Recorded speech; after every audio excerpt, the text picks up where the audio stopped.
जैसे ही रूमी ने बेल्डोर से शादी के लिए प्रस्ताव रखा, बेल्डोर ने बिना कोई प्रतिक्रिया दिए अपना ध्यान फिर से अपनी बाइक पर लगा लिया। रूमी यह रवैया समझ नहीं पाई। उसने थोड़ा चिढ़कर कहा, क्या हुआ?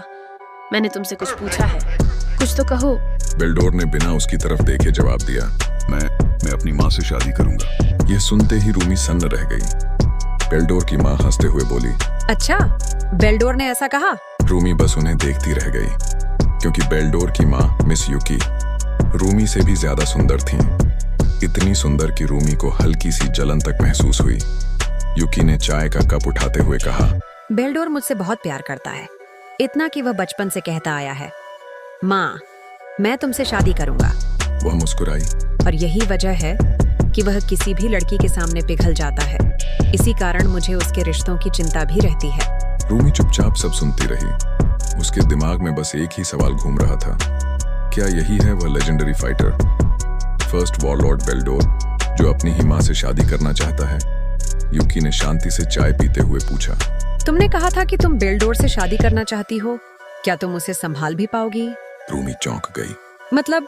युकी हल्की मुस्कान के साथ बोली, उसे संभालना आसान नहीं है।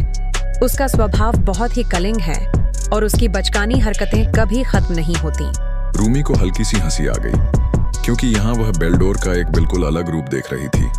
उसने युकी की सारी बातों में हामी भरी और इस तरह बेल्डोर और रूमी की शादी तय हो गई। सुनने में कितना अच्छा लग रहा है ना? रुको, क्योंकि यही बात आगे चलकर रूमी की सबसे बड़ी गलती बनने वाली है। पूरे वेल्थ्रॉन में यह खबर फैल गई कि रूमी बेल्डोर से शादी करने वाली है। शादी की तारीख भी तय हो गई। सभी अल्फा हैरान रह गए, क्योंकि अब अगर कोई सिटी ऑफ फ्लावर्स की तरफ नजर उठाता तो सामने सीधे बेल्डोर खड़ा होता। वेदी पर रूमी और बेल्डोर साथ खड़े थे। रूमी खुश थी, बेल्डोर नहीं, क्योंकि वह अपनी माँ से शादी नहीं कर पाया था। और फिर फादर ने दोनों को पति पत्नी घोषित कर दिया। जैसे ही बेल्डोर रूमी को किस करने के लिए आगे बढ़ा, टड़ाम, कुछ काली गाड़ियां ऑल्टर में घुस आईं।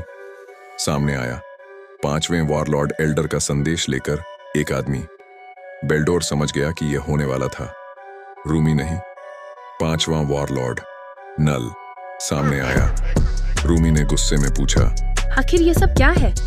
मैंने कोई नियम नहीं तोड़ा, मैंने तो बस अपनी पसंद के आदमी से शादी की है। नल ने शांति से कहा, ये तुम्हारे लिए नहीं है लेडी रूमी, ये बेल्डोर के लिए है। उसने ऑल्टर पर एक स्पीकर रखा। बेल्डोर आगे आया। रिकॉर्डिंग चालू हुई। बेल्डोर, हमें तुम्हारी निजी जिंदगी में दखल देने का कोई हक नहीं है, लेकिन हमारे पास सबसे ऊंची रैंक तुम्हारी है। अगर तुम अल्फा रूमी के साथ रहोगे तो कोई भी केमीरा जिले में कदम नहीं रख पाएगा, और ये हमारे नियमों के खिलाफ है। अगर किसी को केमीरा चाहिए होगा तो तुम्हारी मौजूदगी में वह वहां आने की हिम्मत भी नहीं करेगा। इसलिए हम सभी एल्डर्स पहले वॉरलॉर्ड बेल्डोर को आदेश देते हैं, जब तक हम न कहें तुम युद्ध में हिस्सा नहीं लोगे। पूरा अल्टर सन्नाटे में डूब गया। नल ने बेल्डोर से पूछा, तो क्या तुम उनकी बात मानोगे? बेल्डोर, मुझे कोई रोक भी पाएगा? मुझे अपनी पत्नी को बचाने के लिए किसी की इजाजत की जरूरत नहीं है, और एल्डर्स मेरा क्या ही बिगाड़ लेंगे? ज्यादा से ज्यादा मेरी वॉरलॉर्ड की रैंक छीन लेंगे, तो क्या उससे मैं रुक जाऊंगा?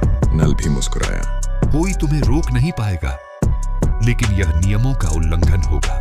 बेल्डोर ने शांत स्वर में कहा, कोई बात नहीं, मैं लड़ाई शुरू नहीं करूंगा। उसकी आंखों में अंधेरा उतर आया। लेकिन जिस दिन एक भी नियम टूटा, उस दिन मैं बाकी वॉरलॉर्ड्स का इंतजार नहीं करूंगा।